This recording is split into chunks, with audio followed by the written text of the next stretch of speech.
سلام دوستان عزیز، امیدوارم که حالتون خوب باشه و کانال من رو دنبال کرده باشید و انشاءالله که میخوام خیلی وسایل خوب و کاربردی توی این کانال آموزش بدم. الان میخوام از این گوشگیرای نمدی یا از این پولیشی ها که برای زمستون استفاده میشه بهتون آموزش بدم. در اینجا ما از یه تل استفاده میکنیم برای بالای گوشگیرمون و پارچه داریم. میایم اینو اندازه میگیریم دور تا دور تلمون که پارچهشو به اندازه برش بزنیم. اینجا شد 40 سانتی متر و پهنای کارمون هم اندازه میگیریم. بیشترین پهناشو با 1 سانت این ور برای دوختش جا میذاریم 5 سانته. پس ما روی پارچمون رو عزیزان دولا میکنیم که بخوایم بدوزیم اینطوری برش بخوره که دوخت بشه. اینجا 5 سانت باید علامت بخوره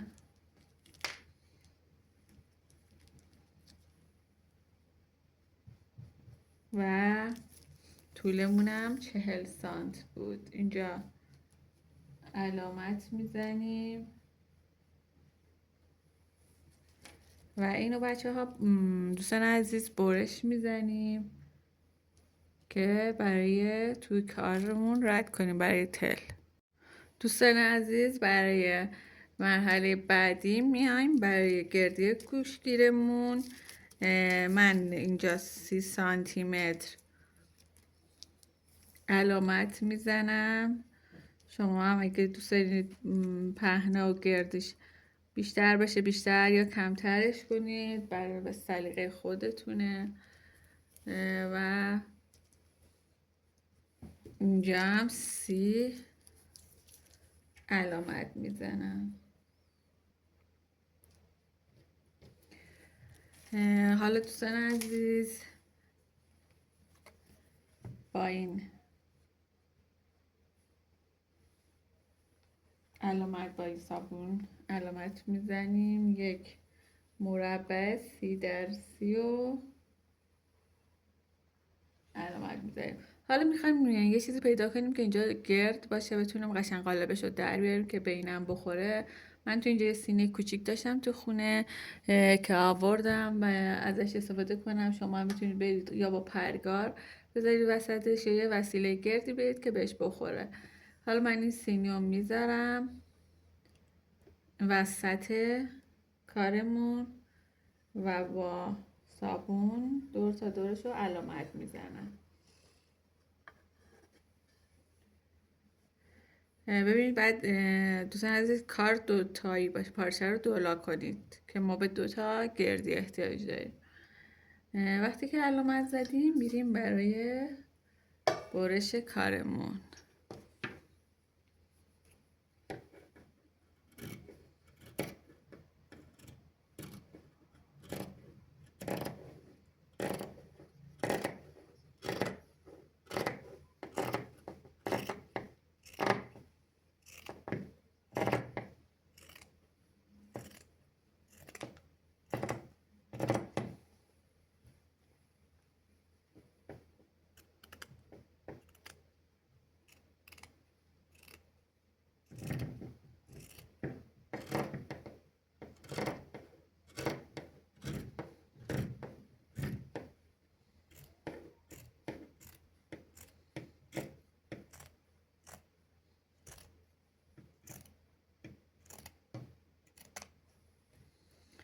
اضافات پارچه رو میدیم کنار و اینجا یه گردی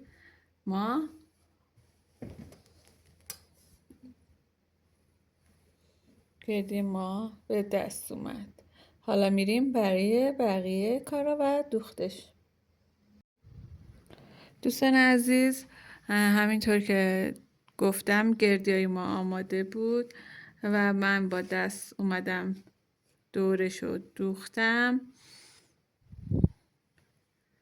احتیاجم به چرخ نیستش، با دست دور تا دورش رو کوک میزنیم و این کوکا رو میکشیم که یکم اینجا چین دار بشه. وقتی که این چین دار شد یکم مرتبش میکنیم. لایکامونو که از قبل آماده کردیم میذاریم داخل کار.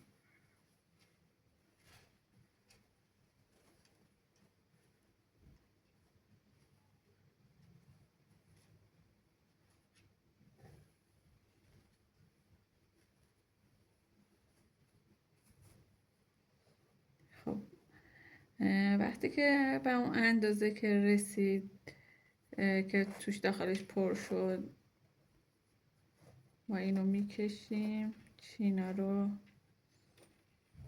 مرتب میکنیم. ببینید اینجوری مرتب جمع میکنیم با دست چینا رو و از این ور یه دوغ به اون ور کار میزنیم که کارمون در نره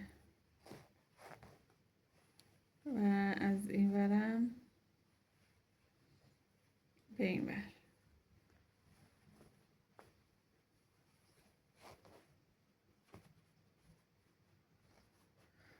حالا عزیزان تا این مرحله ما گردی گوشگیرمون آماده شد. میریم برای تهیه اون یکی گوشگیره که اونم مثل همین وقتی که برش زدین دورش رو دوختین و جمع کردین لایکو داخلش میریزین و آمادهش میکنیم. میریم برای مراحل بعدی.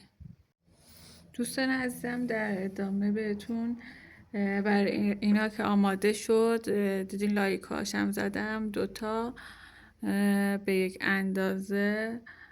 حالا بچه اینجا ما باید یکی از این پارچه ببریم و یا بدوزیم یا با چسب حرارتی اینجا بزنیم که کارمون مرتب باشه. حالا میایم اینجا یه دایره به اندازه قطره میبریم. دوتا بعد دولا باشه که برای دو جا میخواد.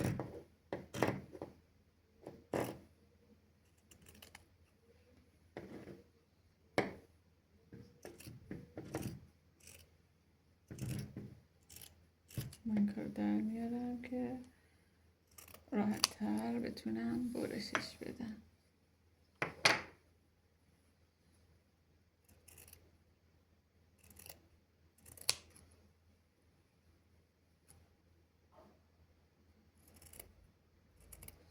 از روی اون علامت هایی که زدیم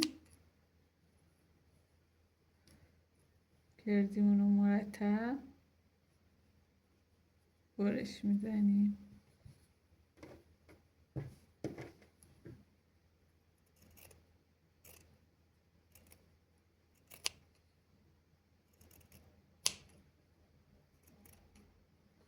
حالا این دوتا گردی های ما آماده است عزیزان. ببینید اینا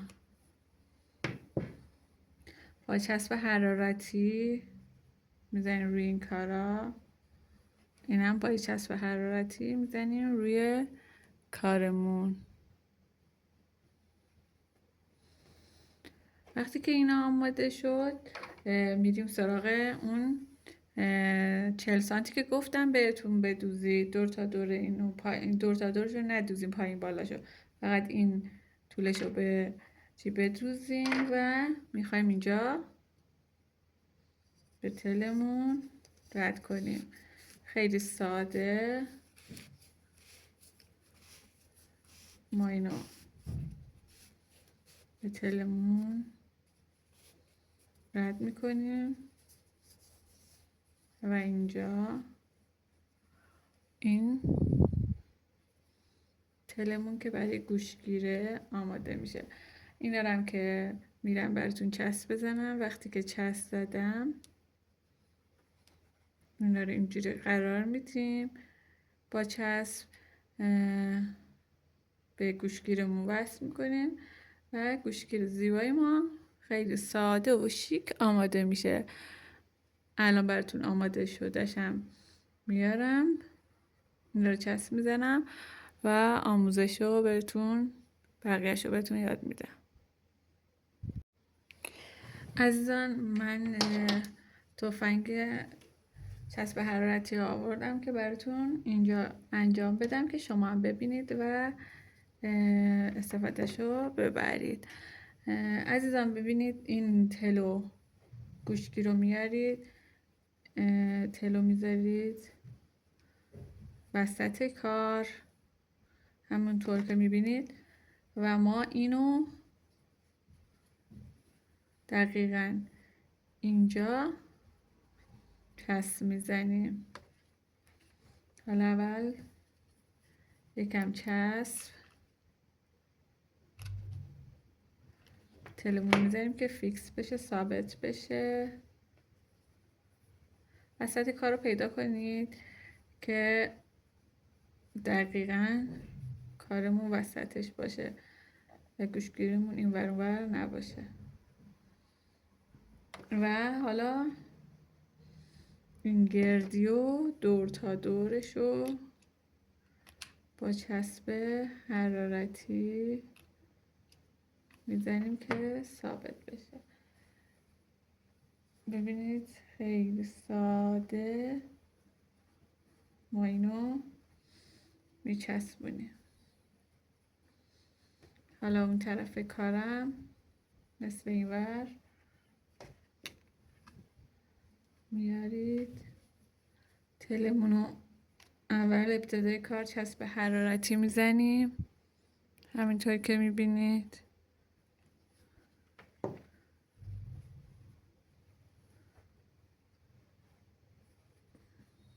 در این جوری چسب حرارتی که زدیم اینجا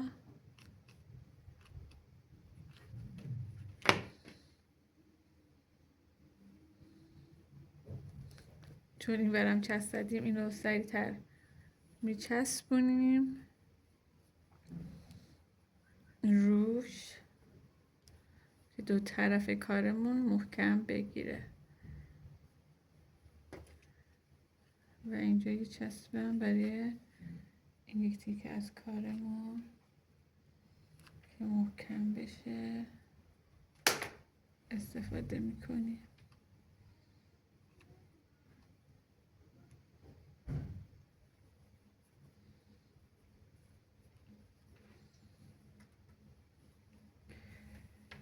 حالا عزیزان کار ما آماده است